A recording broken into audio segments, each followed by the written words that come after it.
Ciao ragazzi, welcome back. Claudio Gigante here with Giga Racing. Still in the cold season here in southern Canada, in Ontario. You can see me with my jacket, my beanie. Really hot, cold, -10 outside. I'm here to start a new season, MotoGP. You see the picture of Enea Bastianini behind in the screen there. He was the fastest after the 2 days test of Sepang. This year we're going to start right from the test. Sepang test was really interesting. We saw everybody out there. Big surprise of the year. Again, we started with Marc Marquez. We're going to talk a little bit about him. He usually tried to keep everything as a secret. People were thinking he's gonna miss the first couple of races. There it is, back in shape and running up front again. The 2 days of test, we saw a lot of new things. Aprilia did really good, but it's based on the fact that they had extra days of testing ahead of them. So yes, we do see Aleix Espargaro with the second fastest time, and we see Marek Vinales with the 5th time. I personally saw Marek Vinales really positive. It's usually, I always call him the champion of the test. Even when it was in Yamaha, it was really good during test, and then during the season things were not always consistent, and it was inconsistency there. But let's go day one. Aleix Espargaro and Marek Vinales were the top two. That again reflect on the fact that they were on the track earlier than everybody else. Enea Bastianini was 4th. Alex Rins, it was 3rd. And then we had Zarco 5th. Fabio Quartararo 6th. Joan Mir 7th. Marc Marquez again 8th. Just under 1 second behind. But we gotta think that Marc Marquez haven't been on the racetrack since Misano of last year, so he missed out a lot. Had lost all the track time that the older riders had. Overall, the tests were very interesting. We saw Ducati again made a step forward, so Bagnaia was really happy. Ducati again is doing really well. In a note to that, I noticed that Luca Marini on the first day, he actually came back into the pit and told the mechanic there was something wrong with the bike. Ducati, very smart. Piero was there. Piero put his suit on, went back on the track, came back in and told, Luca that everything was fine with the bike. It's just he wasn't used to the new bike. So now Luca Marini have to take care of doing the new development on the bike because he's on a 2022 specs, the brand new bike. So it definitely need to be adjusted and improved. So it's still time to go. That's why Bastianini, with a 1 year older bike, with a 2021, it was really fast. Okay, and it was on top of the timesheet. Bagnaia was really happy on his interviews. I saw that he predicted if the race was tomorrow, he would have been on the podium winning the race. So the bike has definitely made that step forward, and it's really good. Aprilia did the step forward. Suzuki really good. You can see on day 2, Alex Rins 4th, only 130 tenths of a second, so just over a 10 of a second behind the Enea Bastianini. Jorge Martin is doing really nice on the Ducati. So I was saying the Suzuki made a good improvement. The one that I see a little bit in trouble overall through the next year is Yamaha. I don't think Yamaha made a big improvement. They're still on the straightaway, roughly about 8 kilometers an hour slower. So Yamaha is a little bit in trouble. Somebody that I see in trouble, it's Andrea De Vizioso. De Vizioso switched from a Ducati to a Yamaha. So he went from what I call a rocket ship to a bike that it needs to be driven a lot smoother and with corner speed. So Yamaha to go fast, corner speed like Quartararo. Ducati, stop and go. Okay, a lot of power coming out of the corner.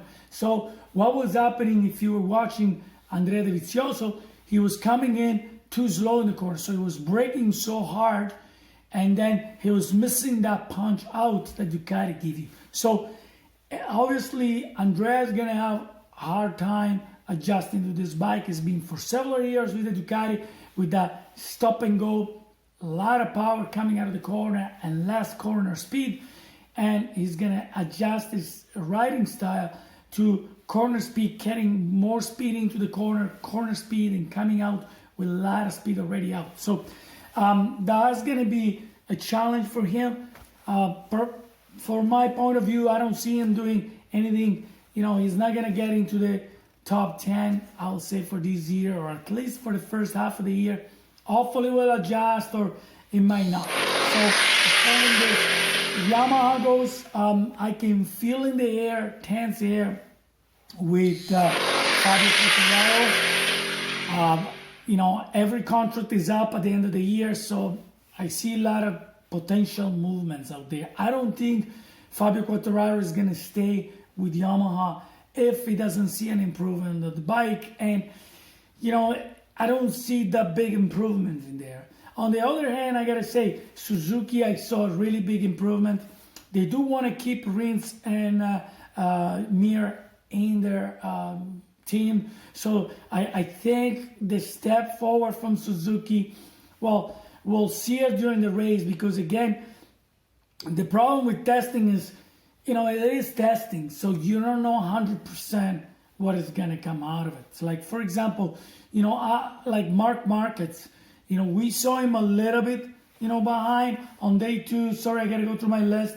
It was about 0.6 of a second behind Bastianini, which means that, he's there. 0.6 is not much. We had 18 riders, the first 18 riders in about 0.8 of a second space. So everybody was really close. So testing is hard to tell who is where. What it counts a lot is it's in the race. Okay, Morbidelli, for example, you see him at the back, on 24th on day 2, and on 21st place on day 1. Okay, but he didn't do a time attack. So he didn't put a soft tire and went for a time attack. He was just, trying to work the new bike. I see Morbidelli more happy about the new bike than Quartararo overall. But again, we're judging everything during the season and with the first race. But next weekend, we have another test, new track, nobody a lap there. So let's see what's happening there. Overall, hard to decide what the forecast is going to be for the new. But again, everybody's contract is up. There were rumors that Quartararo might go out somewhere. There were rumors that Joan Mir, maybe Honda will give him a contract. But I don't know. Everything is up in the air. One thing is certain: Bastianini is going to be up there. He showed last year that he had the capability to come back. He just got to improve his starting point, but I think it's going to be really, really good this year. We're going to see a lot of him. I think we're going to see, of course, Pecco Bagnaia is the favorite. I think we're going to see him, regardless, is going to be up front fighting for victories. And again, Marc Marquez, no doubt, is going to be back there, guys. Yes, he still has problem with his arm. Everything is going back to his arm. But again, Marc Marquez is keeping everything quiet and keeping everything secret. So I'm almost 100% sure that he has a lot of more potential. We haven't seen what he's capable of and how well it is. He likes to take everybody by surprise. And so I expect a lot from him. From Fabio Quartararo, he's going to be tough, unless Yamaha makes a big improvement. I haven't seen anything major on their engine side, so I don't think it's going to be that much strong. Can he make the difference?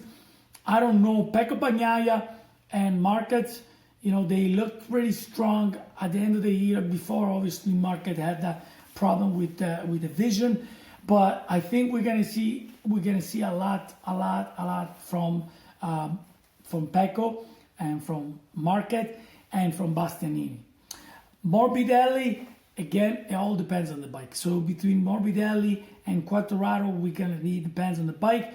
And I think that Suzuki is coming up strong. The one team that I don't think, they have it right yet, and they have a lot to work, is KTM. Guidotti, new team manager, very good, okay, coming from Pramac. So he has a lot of experience, and he's never been in a factory team, so he's in a factory team now, so a lot of motivation to do good. In his interview, he was saying that he, during the test, they've seen a lot of good things and a lot of things that need to be improved, okay? So KTM, again, because last year they didn't adjust to the Michelin tire, they couldn't go fast, but the bike is there, the engine is there, they have a good package. They just got to make sure that they can make those tire works, okay? They proved on 2021, so last year, the year before, 2020, that they can win races and they can be really strong.